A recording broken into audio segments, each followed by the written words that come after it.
अस्सलाम वालेकुम। उम्मीद है कि आप सब लोग बिल्कुल ठीक ठाक हैं, फर्स्ट क्लास हैं और आपकी ज़िंदगी अच्छी गुजर रही है। मैं हमेशा तुम्हारे साथ हूँ, मैं हर मुश्किल में तुम्हारे साथ हूँ, मैं हमेशा तुम्हारा साथ दूंगी या दूंगा। ये जुमला है जो आपने अक्सर सुना है, अपने लिए भी और कुछ बाकी दूसरे लोगों के लिए भी सुना होगा। यकीन मानिए, जब आप मुश्किल में होते हैं और जो लोग आपको हमेशा ये यकीन दिलाने की कोशिश करते हैं कि वो हमेशा आपके साथ हैं, जब आप प्रॉब्लम में आते हैं तो सबसे पहले वही लोग गायब हो जाते हैं। जब आप उनसे रब्ता करने की कोशिश करते हैं तो वही लोग नो अवेलेबल का बोर्ड आपको दिखाएंगे कि दे आर नॉट अवेलेबल। कभी एक्सपीरियंस किया है ऐसा?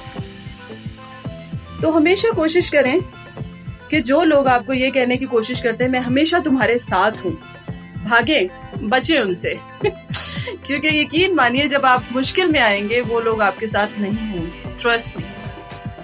तो जो लोग कोशिश करते हैं आपके साथ रहने की, वो आपको जताते नहीं है, ज्यादा बताते नहीं, यकीन नहीं दिलाते, हमेशा वो लोग आपको आपके साथ खड़े हुए मिलेंगे। ये मेरा पर्सनल एक्सपीरियंस भी है। सो आई जस्ट विश कि अगर आपके पास अच्छे दोस्त हैं, अच्छे लोग हैं जो आपकी मुश्किल में भागते नहीं हैं, आपका साथ देते हैं, तो शुक्र करें, शुक्र अल्हम्दुलिल्लाह बोलें एक दफ़ा फिर से।